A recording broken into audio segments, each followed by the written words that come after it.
Hi friends, welcome to SamaiyalThiruvizha. இன்னைக்கு SamaiyalThiruvizha சேனல்ல நல்ல ஆரோக்கியமான ஒரு ரெசிபி தான் பார்க்க போறோம்.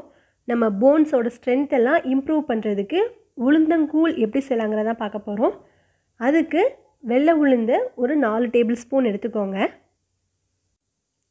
இந்த அளவு உளுந்தே ஒரு 5 ல இருந்து 6 பேத்துக்கு கரெக்ட்டா இருக்குங்க. ஏன்னா நம்ம இத ஊற வச்சி அதுக்கு அப்புறம் அரைக்க போறோம். அதனால நம்ம அரைக்கும்போது மாவு நிறைய கிடைக்கும்.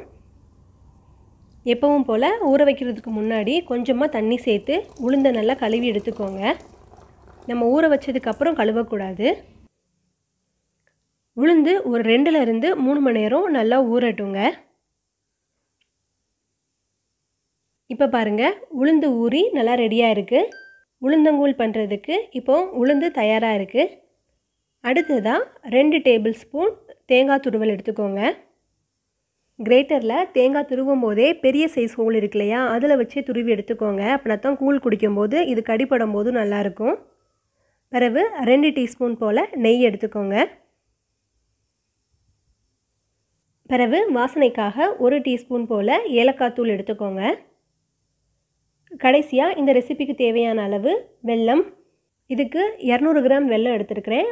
கொஞ்சம் இனிப்பு அதிகமாக சேர்ப்பீங்க அப்படின்னா நீங்கள் 250 கிராம் கூட யூஸ் பண்ணிக்கலாங்க. அதே மாதிரி வெல்லத்துக்கு பதிலாக கருப்பட்டி கூட நீங்கள் யூஸ் பண்ணிக்கலாம்.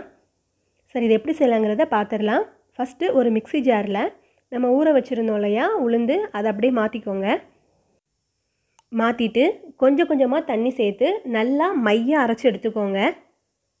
இப்போ பாருங்கள் நல்லா பேஸ்ட் மாதிரி வரணும். இப்போ பாருங்கள் உளுந்த மாவு ரெடி ஆயிடுச்சு. இதை நம்ம அப்படியே கூழ் செய்கிறதுக்கு யூஸ் பண்ணோம் அப்படின்னா கரைக்கிறதுக்கு ரொம்ப கஷ்டமாக இருக்கும். ஏன்னா அதில் சின்ன சின்ன கட்டியாக இருக்கும். அதனால ஒரு டம்ளர் போல் நல்ல வெண்ணி தண்ணி வச்சுக்கோங்க. அதில் நம்ம இப்போ அரைச்சி வச்சுருந்தோம் இல்லையா இந்த உளுந்த மாவு, அதை ஃபஸ்ட்டு நல்லா கரைச்சி கட்டி இல்லாமல் எடுத்து வச்சுக்கோங்க.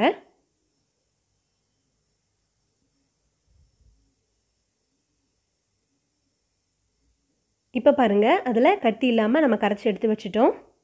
இதிலையே கொஞ்சம் உளுந்து வெந்திருக்கும். இப்போ இதை அப்படியே வச்சிடலாம். நெக்ஸ்ட்டு வெள்ளைப்பாகு ரெடி பண்ணிடலாம். வெள்ளைப்பாகு ரெடி பண்ணுறதுக்கு ஒரு பாத்திரத்தில் 2 டம்ளர் போல் தண்ணி சேர்த்துக்கோங்க. தண்ணி சேர்த்துட்டு நம்ம எடுத்து வச்சுருந்த வெல்லத்தையும் அதில் சேர்த்துடலாம். இதுக்கு பாகுபதம் எதுவுமே கிடையாது, வெல்லம் மட்டும் நல்லா கரையணுங்க. இப்போது தண்ணி நல்லா கொதிச்சு வெல்லமும் நல்லா கரைஞ்சிருச்சு. இதை எப்பவும் போல் நம்ம வடிகட்டி எடுத்துடலாம். இப்போ வெள்ளைப்பாகும் ரெடி ஆயிடுச்சு. அடுத்ததாக நம்ம தேங்காவை வறுத்துடலாம். அதுக்கு ஒரு கடாயில் எடுத்து வச்சுருந்த நெய்யை சேர்த்துடலாம். நெய் நல்லா சூடானதுக்கப்புறமா நம்ம துருவி வச்சுருந்தோம் இல்லையா தேங்காய், அதையும் சேர்த்துட்டு நல்லா கோல்டன் ப்ரௌன் ஆகிற வரைக்கும் வறுத்து எடுத்துக்கோங்க. இப்போ ஃப்ரை பண்ணும் போதே பாருங்கள் ஒரு சில தேங்காய் பீசஸ் மட்டும் கொஞ்சம் பெருசாக இருக்கும். இது நம்ம கூழ் குடிக்கும் போது வாயில் கடிப்படும் போது நல்ல டேஸ்ட்டாகவும் இருக்கும். அவ்வளோதான், இப்போ நம்ம ஃப்ரை பண்ணி எடுத்தாச்சு. இப்போ இது எல்லாத்தையும் சேர்த்து நம்ம கூழ் ரெடி பண்ணிடலாம். அதுக்கு ஒரு அடிகனமான பாத்திரமாக எடுத்துக்கோங்க. அப்படின்னா தான் உளுந்து மாவு வேகும் போது கீழே ஒட்டாது. அதில் ஒரு 4 டம்ளர் அளவு தண்ணி சேர்த்துக்கோங்க. இப்போது தண்ணி நல்லா கொதிச்சு வந்துருச்சு. இப்போ நம்ம ஏற்கனவே கரைச்சி வச்சுருந்தோம் இல்லையா உளுந்த மாவு, அதை இதில் சேர்த்துக்கலாம். ஏற்கனவே நம்ம வெந்நியில் அந்த மாவை கரைச்சி எடுத்ததுனால இப்போ நம்ம சேர்க்கும்போது இதில் அந்த லம்ப்ஸ் ஃபார்ம் ஆகாது. அதே மாதிரி நம்மளுக்கு கிண்டுறதுக்கும் ரொம்ப ஈஸியாக இருக்கும். இப்போ பாருங்கள் உளுந்து நல்லா வெந்துருச்சு. உளுந்து வேகிறதுக்கு ஒரு 5 ல இருந்து 6 நிமிஷம் போல் ஆகும். அதே மாதிரி உளுந்தோட பச்சை வாசனை எல்லாம் இப்போ போயிடுச்சு. இந்த ஸ்டேஜில் நம்ம ரெடி பண்ணி வச்சுருந்த வெள்ளைப்பாகையும் இதில் சேர்த்துடலாம். வெள்ளைப்பாகு சேர்த்ததுக்கப்புறமா நம்ம உளுந்தங்கூழோட கலர் டோட்டலாக சேஞ்ச் ஆயிரும்.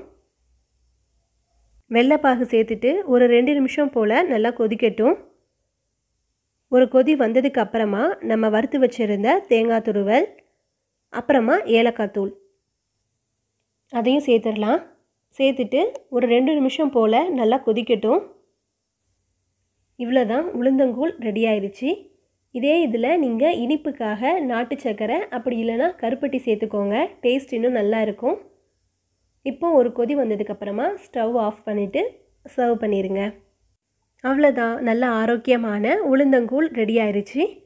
உங்களுக்கு இந்த ரெசிபி பிடிச்சிருந்துச்சுன்னா லைக் பண்ணுங்கள், உங்கள் ஃப்ரெண்ட்ஸ் கூட ஷேர் பண்ணிக்கோங்க. நீங்களும் வீட்டில் செஞ்சு பார்த்துட்டு எப்படி இருந்ததுன்னு கமெண்ட் செக்ஷனில் சொல்லுங்கள். ஃபஸ்ட் டைம் இந்த சேனலை பார்க்குறீங்க அப்படின்னா சமையல் திருவிழா சேனலை சப்ஸ்கிரைப் பண்ணிக்கோங்க. தேங்க்யூ.